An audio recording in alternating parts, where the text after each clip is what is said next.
All righty. Good morning, everybody. It's the Hardcore Mortgage Real Estate Business Show live here in 97.1 studio. I'm Harvey Freed. My co-host, Lisa Lawson. Morning, everybody. Hey, Lisa, what's happening? Excuse me. I'm getting over a cold, so if I sound a little funny, I'm sorry. No, I want to thank your doctors for doing every test in the world on you. You don't have influenza. You don't have COVID. You just have the old-fashioned little sniffle thing flu, with a cough or something. And I've been on meds, and it's been, 4 days, 5 days. So I'm no longer contagious. I'll blame anyone. If I ever get sick, I just blame anybody. We'll feel better for sure. We'll get through this 1 hour. And if you're listening, of course, we take your calls here live in the studio. Jacques Gagnon is coming in, and he's on his way, running a little hot from the east side. This new time's got everyone a little dazzled here. You got to get up a little bit earlier, starting, of course, 8 to 9 in the morning. And then we're going to have Pat Caputo coming in with sports, Mark Ryan, Jeff Rieger, Red Wing hockey here. And, of course, the Pistons game is going to be on WWJ. So keep it here on 97.1 The Ticket. First, we give you 1 hour of mortgage and real estate talk because it's exciting and you got to have a house and a roof over your head and all that other stuff. Absolutely. You know, I think people always say new year, new you. How about new year, new house? You know, especially if you've been renting. Stop wasting money. Get something for yourself. Invest in yourself. Invest in your future. You know, develop equity. Develop. What do they say? What's that phrase about having generational wealth? Always starts with property, right? So let's start it. Let's make this your year and let's get it done. Yeah, the home values continue to rise here across the country. 2024, the numbers were slower. It was just over, I think, was a 4 million homes sold. It's really been the slowest year since 1995. However, the prices, because of the inventory, continue to rise, and that's going to be the story going into 2025. Yeah, I'm hoping that slows down a little bit. Obviously, nobody has a crystal ball, and supply and demand is always, huge. We have not so much supply, lots of demand. But my goal here is, not that I can do a whole lot about it, but it'd be great if the supply kind of increased a little bit, maybe a shortage, but not such a shortage. And I see that right now because it always kind of happens during the winter months, but I'm hoping this sustains itself through the year and then we don't get super crazy again in the spring. But, it's just my fingers crossed. Yeah. And mortgage rates actually to start the year up and holding pretty good. This Fairly week was steady. Interesting. Yeah, really steady this week. Little smidge of improvement towards the end of the week as the bonds take cues from economic data. Its purpose is to keep the volatility really going good here. The economy's been iffy. We don't know if things are going to be better as inflation is always creeping its ugly head. But very little rate movement. They've been higher. They've been trickling over 7, maybe around 7, a little under there. You can pay points if you want, but you might lose money on that. Let's talk a little bit about that. Is a lot of families out there still clicking buttons and not learning everything they can about a mortgage. You can buy down your interest rate if you want. That might save you $40, $50, $100 a month. You have to keep that loan probably for 24 months or 2.5 years. So when you do that, you have to, I always tell your loan officer, whoever you're working with here at Capital Mortgage Funding, please have them do the calculation for cost to recoup. How many months is it going to take for you to recoup the cost of that rate buy down? If you think the rates are going to drop in 2 or 3 years, or you have no intention of being that house in 3 or 4 years, but it's going to take 5 years to recoup the points that you bought, that would be a bad deal. You're never going to recoup the cost. It's too temporary. So there's calculations and we say, hey, look, you're going to recoup this in 2 years. It may make sense. If the rates drop, obviously you're going to refinance anyway, but you want to make sure that you're not spending, tens of thousands of dollars to buy down a rate that you're never going to recoup the cost to do that. A lot of times when you see these things online, they have built-in points and you have to read the fine print because it'll say this makes the assumption of a 740 FICO and a minimum 20% down and no PMI. And then it will say, and 2 discount points or 2 1/8 or 2 1/4. A discount point equates to 1% of the loan amount. So if you're talking about a $300,000 loan and 2 points, that's $6,000. That's a lot of cost that you're adding.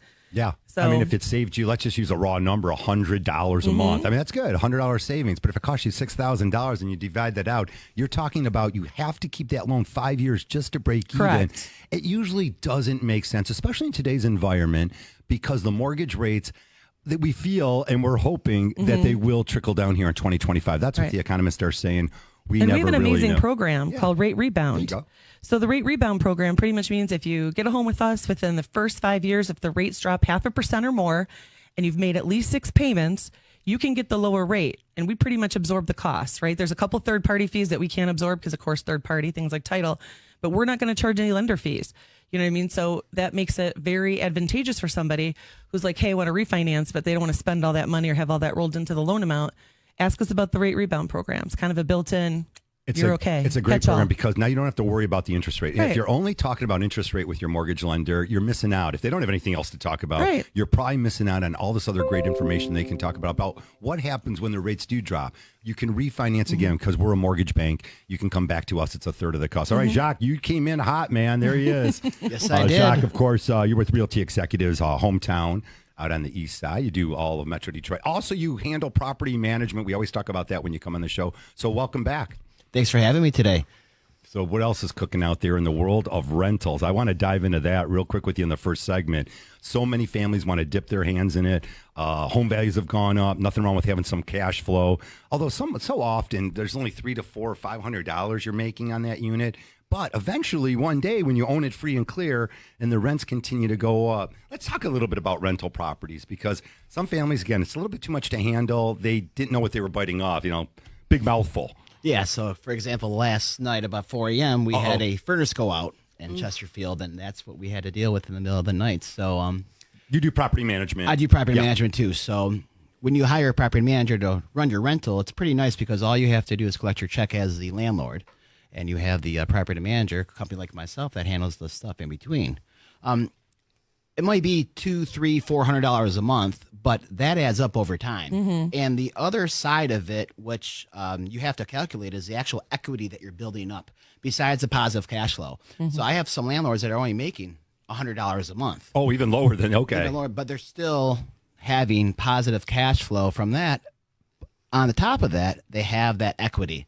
So when they go to sell the property, there's a huge equity gain in that too. And it wasn't their investment. They weren't putting the money into it. It's all gain for them. Yeah, exactly. So it's nice is because it's a tax write-off. You have a secondary income. If you pick up a couple of them as you go on, things go on. So there's been some changes in the rental market. It's becoming a little more difficult to navigate the terrain as a landlord. Okay. There's more regulations out there now. There's some changes that have been made about income verification. There's more protections in place for tenants. But if you find the right property and you work with the right property management company, you can actually have a pretty good thing going on. And we call it mailbox money, really. Okay. So Who doesn't want to get a check in their mail every week or every month? and the flip side of it for a renter right now, it's tough for renters right now because rents are through the roof. Yeah. Mortgages are high. Yes, we know that. Rates will change eventually. Rental rates don't change. They only go up. Right. A lot of these folks, too, that bought these rental properties, again, they were on the market and they wanted to buy them as a distressed sell. So it's great. They got the right price on it, but they're also pouring a lot of money into the property. And as you just mentioned last night, one of my scariest things going on here in Michigan is the temperatures of, below zero recently is the furnace. And that's scary. So you got the call last night, like, in that furnace repair, what do you think it's going to end up costing, or is it the furnace gone? I mean, where are we at with that one? So we'll find out. What I had to do last night was I had to bring heaters for the tenant because they're staying there and they have young children, and at 4 a.m. and you have to go out. You have to go out. So You don't want pipes freezing either in this weather. pipe Another freezing reason. and everything else. So it's going to cost them several $100s to have it repaired for the landlord. But that's the cost of doing business, right? It's all built in kind of to the equation of owning a property. It's incidentals is what we call it. All right, we're going to take your calls all morning long here. We go to 8 to 9 o'clock with the Hardcore Mortgage Real Estate Business Show, 248-539-9797. We start things off. They want to make sure the equipment's working here, so they bring us in on Saturday mornings, bing, bing. But again, lots of sports coming up right after we figure this whole thing out with mortgages and real estate. At least a couple changes, too, for 2025. Actually, let me go back to last week's show. Sorry, the vibe just was so awesome. Of course, the Lions with their playoff game last Saturday night took the wind out of us a little bit. That's okay. We're gonna recover from this. I was there. It was a gut great punch. year. Yeah. A little bit of a gut punch, but we had some great Tiger baseball to end the year last year. We have the Lions to look forward to, and Pistons tonight and Red Wings today. So always great things going on in Detroit. I got a list of a few things you can get down to Detroit and do. Lots of fun things going on. Of course, Detroit is a sports town, so we try to mesh this whole mortgage real estate stuff with what's going on. But the changes for 2025, we had an increase in the conforming loan limit, that's for sure. Increase in conforming loan limits. And then we just got great news that MSHDA officially approved the increase in the MSHDA, so the state of Michigan's housing program. Yeah. Whether you get down payment assistance or not, they used to have a sales price limit that's increasing effective April 1st. And that law finally has officially passed. So that's a really big deal for people who are like, I really want to get this house. Sales price is $250,000. And you're like, you can't use Mishta because the sales price limit used to be $224,500. So that's really going to help a lot of people. And there's a lot of other new programs coming out. And Freddie Mac has done when we underwrite a loan, we have something called automated underwriting. And so it goes through like an automated system first. And they have great new feedback that they've just introduced. So helping us get loans approved with better information for us as to why maybe that loan isn't approving the way it is right now. So I think that's going to be a great year for home buyers. There's a lot of other exciting things on the horizon, and I think you just need to jump in and get started. Yeah, we're hoping there's going to be more inventory out there. I mean, we do see building. I think you guys got more building out there in Macomb, maybe Northern Oakland County. When we get back to the show here right after the break, 2 months ago, it seemed like some people were pulling out. New construction was getting a little scary as rates were rising again, but they're trickling back down. We're going to talk new construction, loan limits, how to get a mortgage, how to make this all happen for your family. We'll be right back. 248-539-9797, your calls.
All right, if you want to call the show, 248-539-9797. It's the Hardcore Mortgage Real Estate Business Show in our 25th year. Welcome aboard. You can call us at Capital Mortgage Funny at 1-800-LOW-RATE, the best mortgage banker. We are powered by CMG Home Loans, NMLS 1820, equal housing lender. Special guest real estate specialist, Jacques Gagnon, Realty Executives Home Towne, easy for me to say. And, of course, a really great guy and a great family guy. When I call you, we always talk about the kids and everything.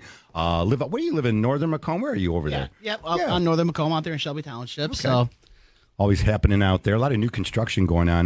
The rates were scaring some people off. Our builders were a little slower, definitely. The numbers are coming in now. November and December, people are starting to walk away from some contracts saying, you know what? I'm just not going to be able to pull that off. Rates are a little high, a little scared. Cost of the homes have gone up as new construction's gone up. Those people are back in, and I'm going to tell you why they're back in, because they saw the inventory out there, and they're like, I want a brand new home.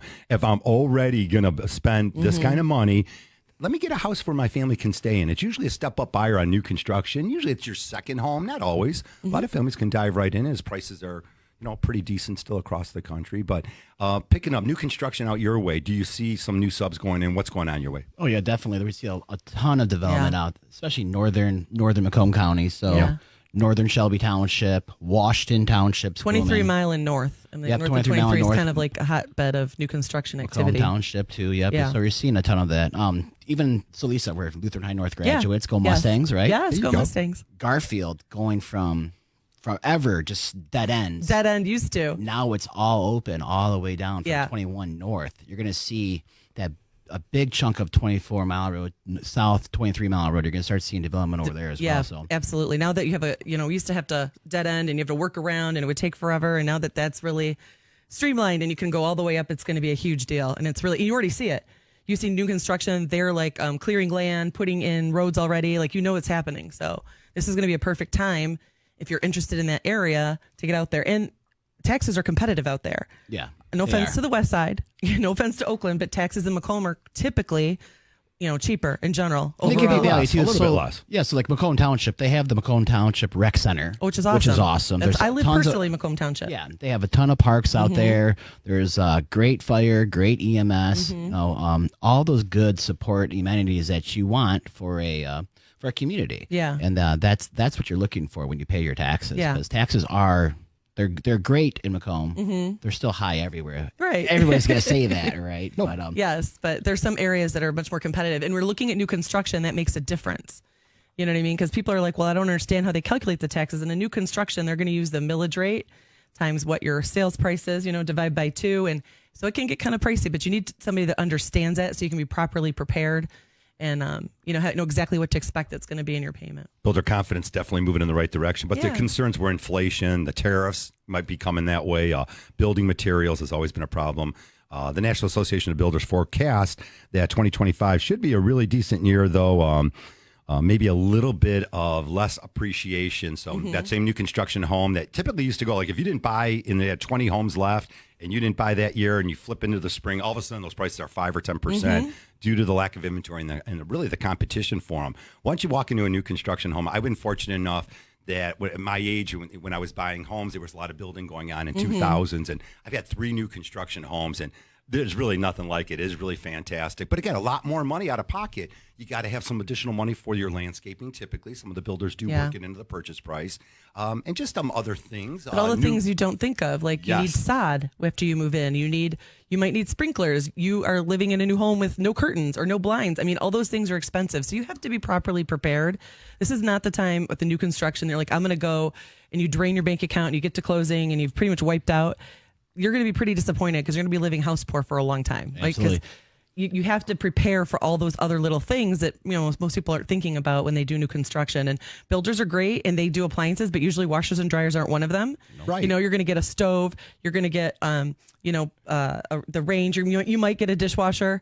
But you're not going to get washer and dryer. So unless you want to huff to the laundromat, you have to know all these other little things that you're going to need after closing. So working with someone who's well versed in new construction, understands, reads the contracts thoroughly. Some new construction contracts pass what we would call typical buyer fees to the seller, things like transfer tax. Not every buyer, Right. I mean, not every builder, pays for transfer tax. Right. When you do a regular transaction, transfer tax is always covered by the seller.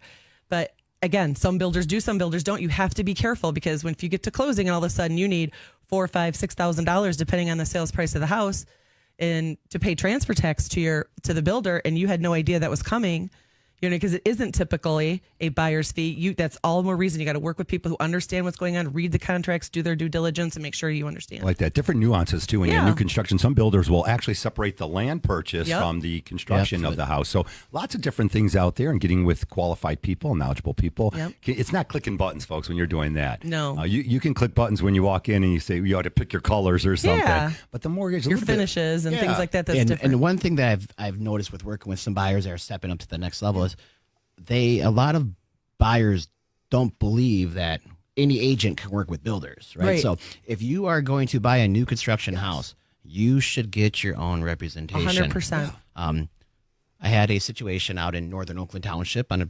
$1.5 million home, and the buyers were under the understanding, based on the conversation they had with the builder's agent, that they didn't have to have their own agent. The builder doesn't work with those agents. Well, Not true. I was able to negotiate a fair deal. It ended up falling apart because of the sale of their home never went through, but you need to have your own protection when you're working Yes. with builders, because the contracts are a little different, and builders agents are awesome, Yes. but they work for the builder. They don't work for the buyer. Yeah, Correct. it's nice to have separate representation. But people Obviously, don't know that. But you got to have a good agent who really knows new construction. I mean, Yeah. if you haven't, one way to always learn about home ownership is to buy a house. Right. Well, it's just what people say all the time. I don't need a buyer's agent because I'm doing a for sale by owner, right? I'm buying from somebody who's doing a for sale by owner. No, that's exactly when you need your own representation. Right. Same thing. I don't need an agent. I'm buying from the builder. No, exactly. Right. These are the times that people have this. I don't understand why out in society they think those are like, I don't need to work. You will regret it. You really will. It's not saving you any money. All you're doing is putting more money on the other side. Exactly. You're giving more money to the seller, but you don't have your needs, your desires, your anything represented. The agent works for the builder. That's just it. And, a lot of times they say, well, it's a new construction. We can waive home inspection. No. There is a transition in trades right now that we've seen for a while here. The older generation is retiring with all the skills and knowledge. Skilled trades. Yes. And some of the newer people coming in are not as skilled per se. Less experience. Right? So you're seeing some of this finishes and some of the different construction not to be at the quality that it used to be. So you have to have your own protections in place. And a home inspection, no matter if it's new, old, used, you should have that every single time. Yes. Another thing, when you're looking at new construction, before you start looking, don't walk into the model home before you start looking. Let the buyer's agent they're going to be working with know that you're going to be interested in buying this or potentially seeing this model home, because as soon as you walk in that door without your agent and they put your name on their registration, it's over. You're their client now. It could be a huge problem for you. It's a major problem. And because they're not really forthcoming about what they're signing. People are like, I'm just signing to see the house. They don't understand that they just signed something that the now builder's representative is going to be their exclusive representative also as the buyer. Yeah. I don't want to say it's sneaky. It's very common in this practice, but people don't know. There's no the knowledge about what's happening. Is just doing their job for their builder. And that's just how it is. It's unfortunate, but always tell your agent who you're going to be working with before you do anything. I want to go look at those Lombardo homes. Okay, cool. Let me get you on the registration website. Let me set up a time to go over there and see the property with you. I like that. I like that you get a professional showing on the house. Work with your agent on there. That's a good shout out to all the real estate agents out there, right? You've already showed a family 20 homes. They slither in on a Sunday morning. There's balloons outside. Right. They're driving Open around. house. Check us out. Yeah. They sign their name, don't have any representation, and now there's some problems. Just paperwork on the back end and stuff. And again, you just don't want any additional controversy when you're buying a house. Well, it's not only that, is you want to make sure that this buyer has their needs met and that they're being represented fairly. And like I said, I'm not trying to slam builders by any means, but anytime you have a transaction, the reason why a lot of people I always suggest split title, and that means there's a title company that represents the seller, and there's also a separate title company that represents the buyer. Because why wouldn't you? It doesn't save you any money to use the seller's title company, and you should know exactly what's going on. I've had people say, clear title. The seller's like, yeah, we're all set. And then we find something. Right. And now we have to have a old lien discharge or whatever. You don't want to be running into this after you've moved in. And you don't have to use another situation with a new construction, my buyer was told that they have to use their lender, meaning the builder's lender. Correct. Which is illegal. Correct. You can use whatever lender you want. But they have a preferred lender. But they've been told they have to all the time, and that's not right. And then they get the scare tactic. Well, it's going to be a lot easier if you work with our lender or our title company. Yeah, that's and always you don't a no. You don't want to lose out on the house because someone else is going to work with us. So let's just or my go favorite along with is it. you get credit if you use ours. We'll give a credit, you know what I mean? If you use our lender or our title company that you're not going to get if you use a different lender or a different title company. All right, read those contracts. Read the contracts. Ask make sure. additional questions. If it sounds like a little off, like, hey, that doesn't seem quite right, and I should be able to use what I want. Trust your gut. Yeah, on the title side, sometimes they want you to use their title company, and sometimes it's definitely easier. And the reason why I like that is because of all the liens on the new construction. On new construction's a so little different. Definitely, yes. I definitely like to work with a lot of times the builder's title company. Right. Hey, let's move on to our first caller today. If you want to join the show, 248-539-9797. Rick from Waterford. Good morning, sir. What's happening? Hey, Rick, you're live on the ticket. Go ahead. I can't hear him. You got me? There you are. Hey, Rick, go ahead with your question. Rick, you're killing me.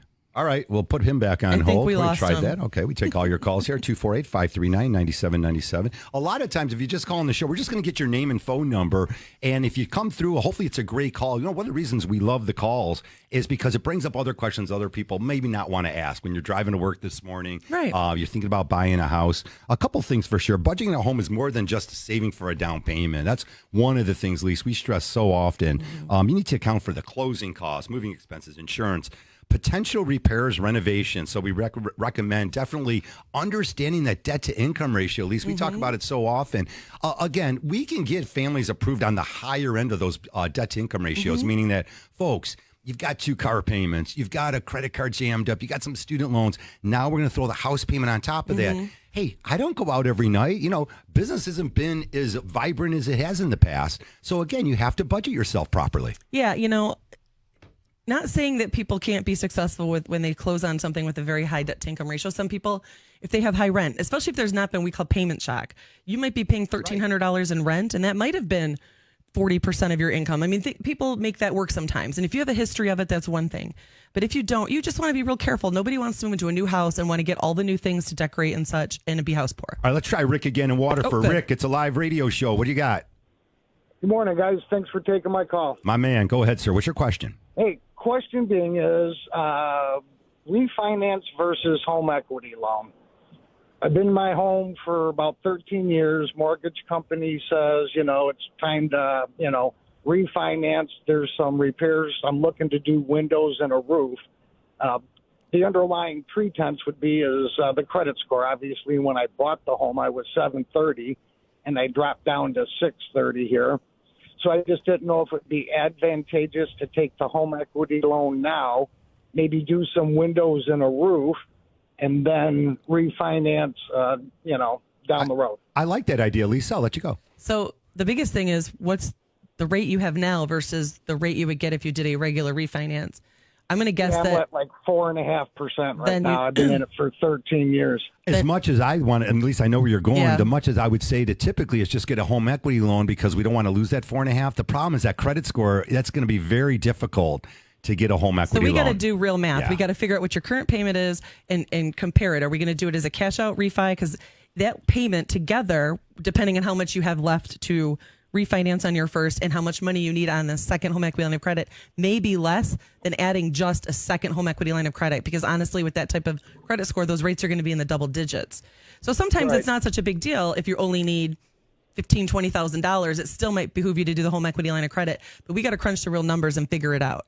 It's a great call, Rick. Yeah. We're going to call and that's you. why We'll I'm all call about you. the numbers. You know what Yeah, I mean? we'll- We'll crunch them both ways and say, hey, this is what it would look like if you combined it as a cash out refi. This is what it'll look like if you add a second home equity line of and credit. And this way you can see which is going to make the most sense for your cash flow in future. Sometimes you might have to get a cash out Yeah. FHA loan. Again, a little bit higher rate than he's got now. He gets all his Get home your stuff improvements back on done. track, yeah. Get back on track. Let's get that credit score up over the next 12 months. And he can switch that at least when the rates come Yes. down. So maybe a And two-step using our rate process. rebound. There you go. We got lots of options here. 248-539-9797. When we come back, all of your calls.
All righty, welcome back. 8:30 here in Metro Detroit. It's the Hardcore Mortgage Real Estate Business Show. Yeah, in our 25th year, not too bad. We take your calls. If you want to buy a house, be successful, start off with us for sure. It's a good start. 248-539-9797. You can reach us at Capital Mortgage Funding at 1-800-LOW-RATE, the best mortgage banker. Over 30 years of experience. You hear Harry's ad. Over 30 years experience. You're going to get some real professionals involved in your transaction.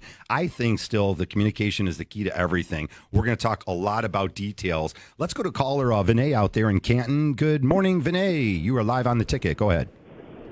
Hi, how are you? Real good. What's happening? So I have a rental condo in Ann Arbor, and I'm looking to sell it. And so I'm wondering what I need to look for in a real estate agent or how I go about. And then, what should I estimate? Like, what percentage of the sale price should I look at for maybe, cleaning up the place or closing costs? As a seller, yeah. Go ahead, Jacques.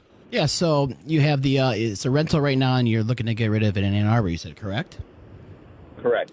Okay, so what you would have to do is we could set up an appointment, come out, do a walkthrough, and kind of get a lay of the land, let's say, to understand what the property is, see the condition of it, and then what we would do is we would run a comparable market analysis for you. I could tell you, based on what is going on in your area with homes and condos similar to yours, what they're selling for, what you would be able to expect for a sales price, depending on when you want to sell it. I could also give you we call like a seller's net sheet. And what that shows you is all the costs that are associated with selling your home, not just the commissions, but also the closing costs for the title, the transfer Owner's tax, and policy, all that good stuff. So, yeah, we can definitely we reach out to you here after the show today and talk more And about then it. usually do a punch list, right? So maybe there might be an opportunity that if he made one or two improvements or fixed one or two things, he could maximize the profit that he gets. And I know that you always do that for your people too. And sometimes it's in great condition and there really isn't anything that needs to be done. But if there is, Jacques will be like, hey, if we do this, this, and this, instead of, we'll just say 100,000, I'm just using round numbers, you can get 120. Or, that's why you want to work with the listing agent that understands the market and is going to go through. It might be that you want to sell it. You might have to do a few things first. It might happen in a month or two, because you might have to get those repairs done or those upgrades done. Maybe you don't. Vinay, so many people, at least, and not to cut you off, so many people, Vinay, want to, be in that Ann Arbor area. Vinay, tell me about the experience of being a landlord because, obviously with University of Michigan being there, why is it not producing enough equity? Did they just have an association increase, something? What's the reason for your sale? So it's a condo I bought in 2004. It's on the north side of Ann Arbor, so it's not close to campus. North It's more campus, for grad students. Near Getty's or something, maybe. I don't know. No, it's Plymouth Road. Okay. So not even close to used North do. Campus? No. Okay. No. And then we moved out in 2007, and the market had crashed. So I couldn't sell it, so then I became a landlord. And I've never had a problem renting it. It's never stayed empty more than like a week. Yeah. Wow. So I get good rent on it, but I think, we've had it for a while now, and I think I can take that money and then do something else with it and let it grow a little faster over the next Yeah, that 5 to definitely 10 makes years. sense. That's what a lot of the landlords are doing right now. They're seeing that, right now the market's hot. Yeah. Inventory's low. Now could be the time you can invest in something landlording's a great different, thing to do, but if right now the market's so hot and there's not a lot of inventory, why not see what you can get for it? And if he's had it that long and someone else has been paying that mortgage for him, he's just going to be sitting in a big pile of equity that you didn't even invest yourself. That's really smart. Yeah. Vinay, we'll definitely reach out to you and get you some more information. Again, most of the stuff like market analysis, having a professional real estate agent go to your home. Again, choose who you want. Jacques will reach out to you for sure and give you some really great advice. And I think that's the best thing that people can do. Also start gathering your association information, the information that a lender or the other side's going to need, Master even deed your bylaws. listing agent, master deed bylaws, get a name and phone number of the association. Sometimes any of the conversations that are going on, because if another investor wants to buy it, that sometimes it could be a problem, right? They don't always sell. And again, if there's too many rentals in your property, now all of a sudden it's a non-warrantable condo. There are some variables that can pop up. Yeah, absolutely. So when you're dealing with condos, non-warrantable versus warrantable, that's one thing. Another thing is sometimes HOA only allows so many rentals in the community. And you may be grandfathered in because you've had it for so long, but once you sell it, that new owner, if they want to be a landlord or rent it out, may have to go on a waiting list and stuff. So those are it all could be things for primary that, resident purchases only. There's and those are all things that a good agent, buyers and listing agent, will have an understanding of. I've had people call me in the past that have bought in condos, for example, and they say, Jacques, we want to rent it out, but unfortunately we can't. Now we're going to have to resell it, and we're not very happy with how this transaction went previously with our buyer's agent because they didn't understand that or they didn't do their due diligence of that. So you got to make sure when you're working with an agent that they're doing the extra steps to protect everything and understanding what your goals are with that specific property so that they can make sure that the property that they're finding for you matches those. Well, especially condos, because condos, even if say you have a buyer who wants to purchase this condo in Ann Arbor and they are an FHA buyer, that condo complex, the whole project may not be FHA approved. So most lenders, I hope nowadays, do what we call, they used to be called spot approvals. Now they're called single unit approvals, but not every lender does them. Right. So you need to make sure you're working with a lender that does. And just because you have the opportunity to get reviewed for a single unit approval does not guarantee approval because there's so many moving parts to a condo. They're going to check the budget. They're going to check reserves. They're going to check the master insurance policy. They're going to make sure you've got enough liability coverage. Are there any lawsuits pending? Have you had a lawsuit before? So many things. Are the dues being paid on time? Are there any arrears in the dues? These are just some of the insane amount of questions that happen through an FHA single unit approval. And you need to make sure you're working with a lender and with an agent that understands these things and can get as much of this reviewed for you before you list it. Because nothing irritates me more than I get a buyer who's all excited they're going to buy this condo. They're an FHA approved buyer. And we come and do it. And the listing ticket says FHA, VA, conventional, cash. Yeah. And this person the condo is non-warrantable. It's not even FHA. It's not even conventional. This can't get regular financing. So, and that listing agent didn't do their due diligence to figure out what they had, you know what I mean, to make sure they had a smooth transaction. So you need to make sure that you're working with people who understand these nuances with condos. Well said, Lisa, because a lot of first-time home buyers are Have minimum no clue. down. Yep. Again, they're 3.5% down FHA buyers or VA buyers. A lot of our military veterans, thank you for your service out there. They want to get that first house. They just got out and they're working full-time. And these condos make sense for them, but they're not VA approved. So that becomes a little bit of an issue again. We have mortgage programs for just about every situation. We do. But the length of time, again, the style of the loan and your credit qualifications, how much money you're working with down payment. At least, thanks for bringing up all those variables. As you were listing them off, There's more, but that's just a few. I remember that deal in 2000. I remember the one in 2008. And these things pop up. And non-warrantable condominiums, again, there's something to know about that stuff. We talk about this pre-approval. Let's get into this. This is some real stuff out there. If you're working with an agent, a loan officer, let's say, who issued you a pre-approval letter without having a deep dive discussion, without sending your documents, without getting that credit fixed up, you guys, that's really the first step to knowing that that's the wrong person to work with. And there's just so many things that pop up. And, just recently I was working with a gentleman, and on the credit report, there's duplicates, there's mistakes. And we were headed one way with them. This is a straight FHA transaction, working with minimal down. And now we're finding out more information. Again, deep dive conversations are required in our industry. They just are, Lise. Not everyone's a cookie cutter. Yeah, nothing irritates me more when someone's like, oh, yeah, so-and-so pulled my credit.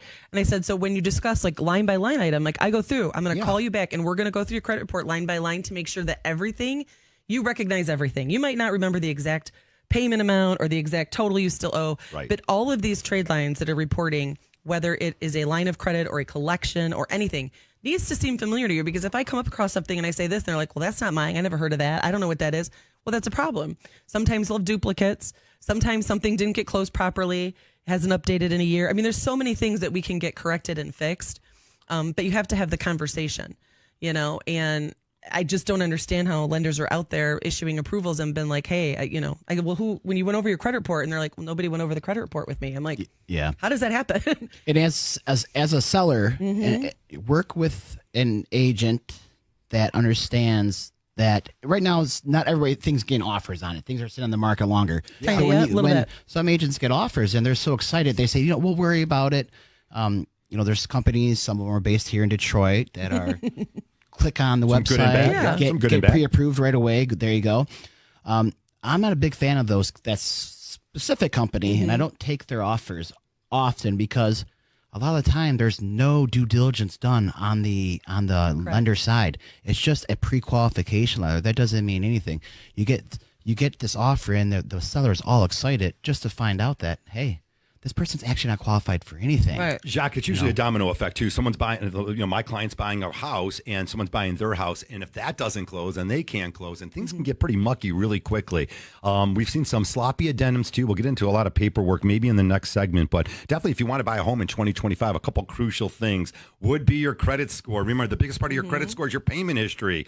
If you've been on time, fantastic, but now's the time to focus on making sure that your credit is all sewn up. We'll talk about funds to close and a whole lot more. Keep it here on 97.1 The Ticket. It's the Hardcore Mortgage Real Estate Business Show. 248-539-9797. We'll be right back.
Welcome back to the show. 8:44 live here in Metro Detroit. It's a Hardcore Mortgage Real Estate Business Show. We got caught talking pizza here, man. Hey, Paul, next time you got to give us a little warning here. Yeah, we all love the pizza conversation.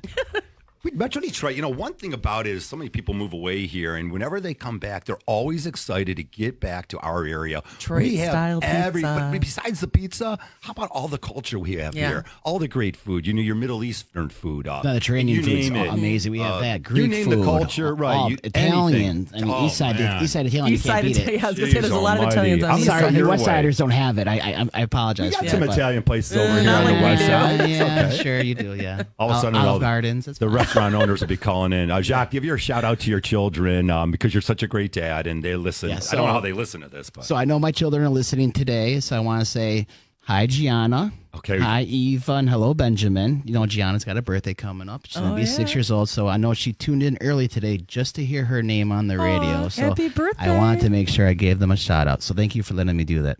I feel like we got the best dads around here in Metro Detroit. There's probably some women out there going, ugh, my ex-husband sucks. But anyways, definitely some great dads out here, and you're one of them. Congratulations. And out there, if you're thinking about buying or selling your property, you'll get in touch with Jacques Gagnon. Of course, Jacques at the Realty Executives Home Towne. You're Shelby going to get Township. it. You know, we've done this dance a few times. You're going to get it eventually. Write it down on that third I page helped here. him. You had an assist. We got time here for a few more calls. 248-539-9797. Don't worry. We got sports coming up next. Pat Caputo, then Mark Ryan, then Rieger is going to do his thing down in Detroit. Red Wings tonight here.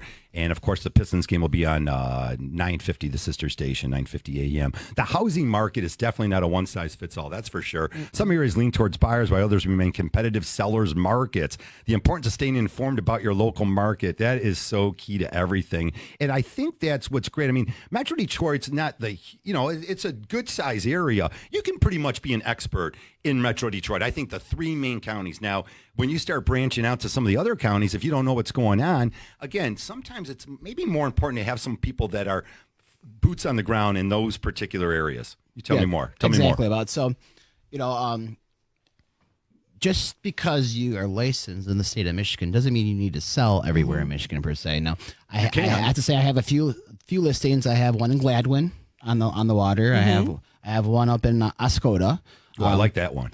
But I became familiar with the properties before I listed, and I made sure that I also have a point of contact up there, for another agent that I'm working with, to make sure that I'm giving my sellers the best service, right? But yeah, you have to have a finger on the pulse of the area. It's hyperactive, I call it, of the local area.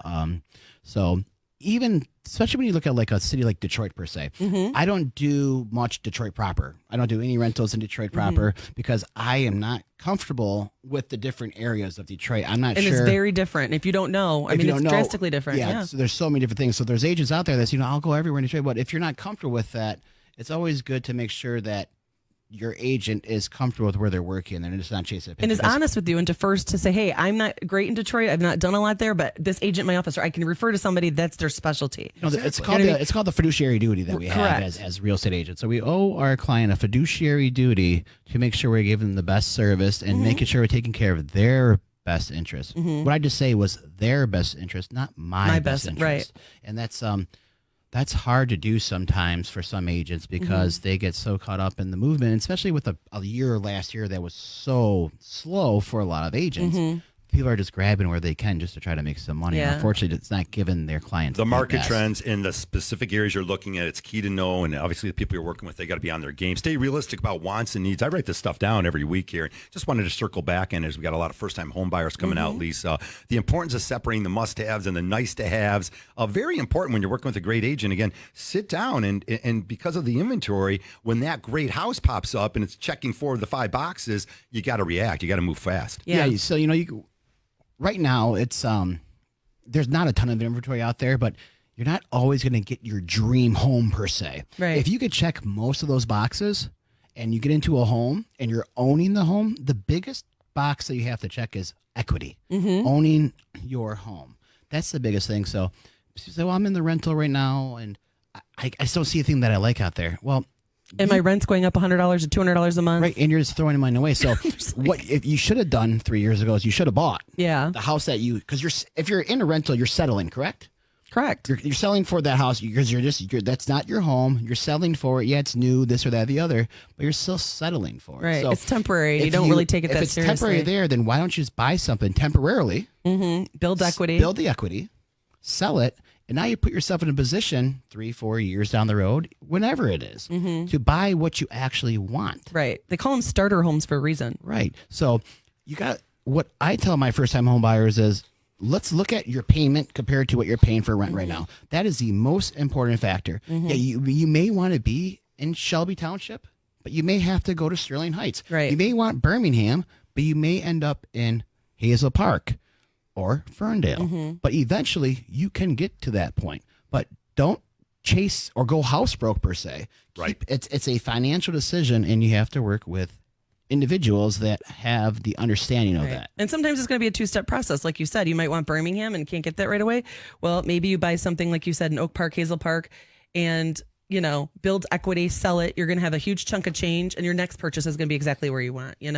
It's being realistic with the expectation. The reality is, if you don't move, you're still throwing away your money on rent. Every year that goes by, I don't know a lot of landlords that say, hey, you've been a great tenant, let me decrease your payment. I've never actually heard that. They sometimes hold it. Maybe you're lucky. Maybe you're not going up. But not majority of the time. Then again, if you're thinking of buying right now and you want to say, well, the interest rates are a little high, now is the time to buy. Yeah. You should have bought in December, honestly. Yeah. Now is the time. These next couple of months when the weather's cold, the best time to go out and look at houses was when it's snowing out and it's freezing out, because nobody is going out to look at it, right? We're going to get into the springtime, and it's going to be busy again. Mm-hmm. Yeah. It may not be as busy as we thought it was going to be because interest rates are still a little higher, but the reality is that the interest rates are high. This is what they are. We're adapting to that. They're higher than what people like. They're like- actually but- really They're not really high. good historically speaking. Historically Yeah. speaking, they're not high, but they're speaking, higher than they're what higher people than want what to people pay. like. Yeah. But the reality is that they're not going lower anytime soon. That 3.5 that everybody thinks is going to happen. Never. I'm going to be honest with you. It's Never. not going to happen. So if you're going to wait for that to happen, or the markets that's going to crash, the housing market's not going to crash. So last year, the experts, right, there's like 15 of them, and they put out this report of what they expect the rates to be at the end of the year. So last year, they thought the rates would be, what was it? High fives at the end of last year. Yeah. How did that work out for everybody that was the waiting? whole, the whole thing that we Just said wanna- about date just- the rate and yeah. marry the house. Correct. We're still dating for a Correct. little bit longer than so the here's people the thing. All expected. those people that said, I'm waiting for it to drop and I'm waiting for it to drop, it is now higher than it was had you just done it the year before. So yes, again, this year they're expecting rates to drop. Right now we're in the, we'll say low to mid sevens, just depending on everyone's scenario. They say it's probably going to be somewhere in the sixes. The only company out of the 15 that said it'll be in the high fives was NAR, which is the National Association of Realtors. They were off by a ton, but everyone else is like, between like mid six, a little bit higher. Be realistic. Again, just because that's what they're saying doesn't mean it's going to happen. They said it last year. It did the vice versa. So interest rates are higher, but you know what was really high last year in the last 2 years? Equity. The value gain has gone up so much in the last past few 2 years, and you're missing out. Where that would have offset the over or too high of interest rate, so-called, to certain buyers. Mm-hmm. I'm going to stretch that out a little arguing for you. Home prices have significantly increased. The average U.S. home price up by 51% over the last 5 years. That is cute. Unfortunately, they aren't expecting anything lower. I mean, the latest forecasts predict at least a minimum of 2% appreciation no matter where you're It looking. depends on location. Some locations you're going to get 8%, 10%. Other locations you might get 1 or 2%. Location. Realtors have been saying that for decades, right? Yeah. That hasn't changed. And I think overall the appreciation we're expecting in the next coming year is going to be a little slower. It's not going in reverse, though. It's just not going to be quite as fast. It's still appreciation. You're still gaining, though. You're still and gaining. honestly, those huge gains weren't healthy for the market. It was crazy. So, it was absolutely a crazy. slow, steady gain is going to be better for everybody. And you're Absolutely. still gaining equity. At the end of the day, you still own an asset that's going to churn into a nice gain for you down the road, or it builds. That's how you build your family. So Right. it's a good thing to do. I love watching some of the great flippers out there. I'm not going to drop any names here, but some great builders here. The guys, and again, Cash for Homes. I think Kevin. There's just so many great opportunities out there. Stay grounded though in your priorities. That'll help you find a house that truly fits your needs. I think that's really in focus. Focus on your top priorities. You can avoid falling for features that don't serve your bigger picture. I think that's really key. Again, the location is always a great place to start. I mean, if the location is hot, if you think you're going to love it, if you want a walkable city, go get a house in a walkable city. And that could be like a mile into town or something like that, but that's been really fun lately for a lot of families, getting in something in a walkable city, where in the pandemic time when we didn't want to be near people, they were moving out to the country. They didn't have to be to work or anything like that. So things do change. Make sure it fits your lifestyle. I do see, again, driving around my neighborhood and in the vicinity, I saw a couple of homes that were just sold and they're back on the market. And Becky has mentioned, of course, the great Becky Ellie, who's not joining us today, she'll be back next Saturday, is definitely out there. Some people overbought and now they're realizing, or their job changed and maybe they're not going to stay Or their here. taxes got reassessed, and then they had an escrow shortage, and it's the adjustment so great that they feel like they have nothing, other choice but to move. Yeah, there's a great website out there that we've talked about this with Yes. me on the shows in the past. about taxes, and I did a Facebook post about the different areas that I really have most of my action on, and what you can get. So crazy thing. So a house for $225 in East Point, about 9 Mile in Gratiot, up area is nice area. It's been around for a while.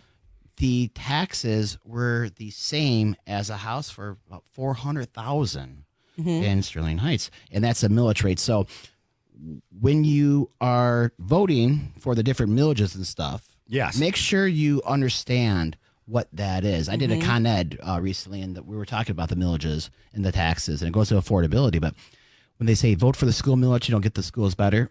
It's not really helping the schools out per se. Correct. It's not going to the teachers. It's going to a new fence or a new playground. Jacques, you got to be an expert to read these millage and these things. You got to be an expert on them. A couple words change, you don't know what to vote Right. for. Exactly. Jacques, thanks for joining us again. Thank Always you for having welcome me back today. to the show here, and thanks for having you again. Jacques Gagnon, Realty Executives Home Towne. You can find him anytime. Do I say your name right? Pretty good. Yeah, you're getting better with it. Really It's very better at unique, it. so that's All right. okay. The best Frenchman here, the best real estate agent. Good job, Jacques, as always. And thanks for joining us here. Lisa Lawson, you can reach Lisa and myself at Capital Mortgage Funding, 1-800-LOW-RATE, the best mortgage banker. Again, keep it here. We got sports coming up. And again, we will see you next Saturday.